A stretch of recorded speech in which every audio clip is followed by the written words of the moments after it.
2024 में न्यायालय के बाहर की राजनीतिक लड़ाइयां अक्सर कानूनी परिदृश्य को परिभाषित करती रहीं।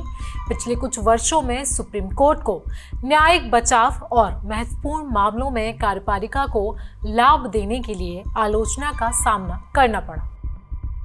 कानूनी विशेषज्ञों का कहना है कि जब केंद्र में मजबूत बहुमत वाली सरकार होती है तो ये कोर्ट का रिकॉर्ड होता है, सिवाय तब जब न्यायपालिका की स्वतंत्रता को खुद खतरा होता है। हालांकि 2024 में इस प्रवृत्ति से एक शांति और महत्वपूर्ण बदलाव देखा गया। सुप्रीम कोर्ट ने कई राजनीतिक दृष्टि से महत्वपूर्ण मामलों में फैसले दिए और हस्तक्षेप किया, जिसमें उसने चुनावी बॉन्ड योजना को असंवैधानिक घोषित किया। मंदिर मस्जिद मामलों में ट्रायल कोर्ट को सुनवाई करने से रोक लगाई। अवैध बुलडोजर तोड़फोड़ पर दिशा निर्देश भी यहां तक कि सुप्रीम कोर्ट ने जारी किए। विपक्षी नेताओं को जमानत दी गई।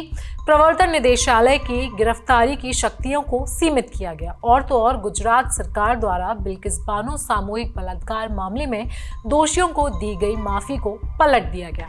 इसमें से कुछ हस्तक्षेप समय की मांग थी और कुछ सुप्रीम कोर्ट की। इतना ही नहीं, कोर्ट ने लंबित मुद्दों को भी प्राथमिकता देने का प्रयास जारी रखा और इस दौरान संविधान पीठों ने अलीगढ़ मुस्लिम विश्वविद्यालय के माइनॉरिटी संस्थान दर्जे पर और औद्योगिक शराब पर कर नीति जैसे मामलों पर भी विचार किया। ये प्रयास, जैसे न्यायिक बचाव की आलोचना का जवाब देने के लिए 2022 में पूर्व सीजेआई यूयू ललित के 45 दिन के कार्यकाल के दौरान शुरू किए गए थे, उन प्रयासों को पूर्व सीजेआई डीवाई चंद्रचूड़ द्वारा आगे बढ़ाया गया, जिन्होंने नवंबर में 2 साल तक भारत के शीर्ष न्यायाधीश के रूप में कार्य करने के बाद पद से रिटायरमेंट लिया। मुख्य न्यायाधीश संजीव खन्ना ने पदभार संभालने के 1 महीने के भीतर मंदिर मस्जिद विवादों को उठाया, जो पिछले 2 वर्षों से विभिन्न स्थानों पर उभरे थे। उत्तर प्रदेश के संभल में एक मध्यकालीन मस्जिद के कोर्ट आदेश पर सर्वेक्षण के कारण 4 लोगों की मौत हो जाने के बाद 2 सप्ताह बाद ही मुख्य न्यायाधीश खन्ना की अध्यक्षता वाली पीठ ने जिला अदालतों को किसी भी पूजा स्थल के स्वामित्व और अधिकार पर नए मुकदमे दायर करने या विवादित धार्मिक स्थानों का सर्वेक्षण करने से भी रोक दिया। तो 2024 के अंत के साथ भारत के सर्वोच्च न्यायालय के लिए 2025 कैसा दिखता है? 3 न्यायाधीश 2025 में मुख्य न्यायाधीश के पद पर होंगे। मुख्य न्यायाधीश खन्ना 13 मई को रिटायर होंगे और न्यायमूर्ति भूषण रामाकृष्ण गवई 194 दिनों के लिए पदभार संभालेंगे। वहीं नवंबर में न्यायमूर्ति सूर्यकांत उनकी जगह लेंगे, जो फरवरी 2025 तक मुख्य न्यायाधीश बने रहेंगे। ऐसे में 2025 में कुछ ऐसे अहम फैसले आ सकते हैं जो 2025 की तस्वीर को पूरा बदल देंगे। सबसे पहले बात करें पूजा स्थल अधिनियम की। चूंकि 1991 के कानून को लेकर एक बड़ा संवैधानिक चुनौती सुप्रीम कोर्ट में लंबित है, जो सभी पूजा स्थलों को धार्मिक स्वरूप को स्वतंत्रता संग्राम के समय जैसा ही स्थिर रखने की बात करता है। इसके तहत विवादित धार्मिक स्थलों के स्वामित्व और धार्मिक चरित्र को लेकर विवाद 2025 में जारी रहेगा। हिजाब प्रतिबंध 2023 में 1-2 न्यायाधीशों की पीठ ने कर्नाटक सरकार के उस आदेश को लेकर विभाजित फैसला सुनाया था, जो महिला छात्रों को शैक्षिक संस्थानों में हिजाब पहनने से रोकता है। न्यायमूर्ति सुधांशु धूलिया ने इसे व्यक्तिगत स्वतंत्रता का मामला बताते हुए प्रतिबंध को निरस्त कर दिया, जबकि न्यायमूर्ति हेमंत गुप्ता ने इसे आवश्यक धार्मिक प्रथा नहीं माना। अब इस मामले को 3 न्यायाधीशों की पीठ सुनवाई करेगी।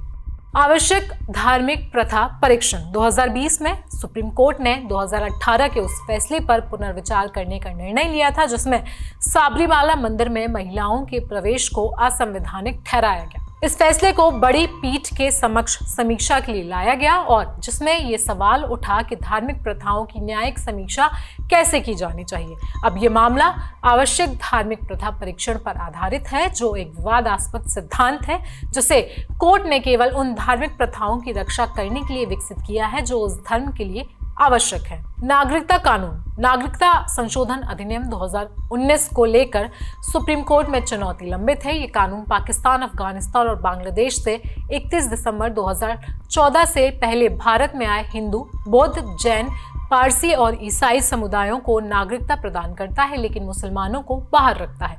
इस चुनौती में कहा गया है कि ये कानून समानता की रक्षा करने वाला अधिकार का उल्लंघन करता है और धर्मनिरपेक्षता के सिद्धांत का भी उल्लंघन करता है। इसके बाद वैवाहिक बलात्कार यानी कि मैरिटल रेप। 2022 में दिल्ली उच्च न्यायालय ने वैवाहिक बलात्कार की छूट को लेकर विभाजित फैसला दिया था। आईपीसी की धारा 375 में ये छूट दी गई है कि एक पुरुष अपनी पत्नी के साथ शारीरिक संबंध बनाने पर बलात्कार का अपराधी नहीं माना जाएगा यदि पत्नी की उम्र 18 वर्ष से अधिक है। अब इस मामले की समीक्षा सुप्रीम कोर्ट करने वाला है। ईडी के अधिकारों की समीक्षा। 2022 के विजय मदनलाल चौधरी केस में सुप्रीम कोर्ट ने ईडी के अधिकारों को बरकरार रखा था, लेकिन अब कोर्ट ने ईडी के गिरफ्तारी के अधिकारों को लेकर सवाल उठाए हैं और इस मुद्दे को बड़ी पीठ के पास भेजा है।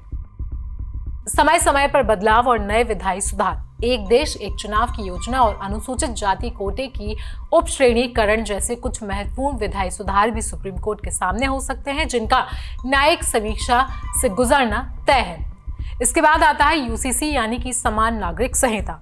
कई बीजेपी शासित राज्यों में समान नागरिक संहिता लागू करने की प्रक्रिया जारी है, जिसमें उत्तराखंड में 2025 से इसे लागू किया जाएगा।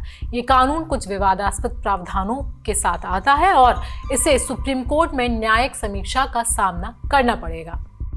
इस प्रकार से 2025 में सुप्रीम कोर्ट के समक्ष कई महत्वपूर्ण और संवेदनशील मामलों पर फैसले होंगे, जो देश के संविधान, न्यायपालिका और व्यक्तिगत स्वतंत्रताओं को जरूर प्रभावित करेंगे। तो देश में आने वाले इन फैसलों को लेकर आपकी राय क्या है, हमें कमेंट सेक्शन में जरूर बताएं। साथ ही साथ देश दुनिया की बाकी खबरों के लिए आप बने रहें जनसत्ता के साथ।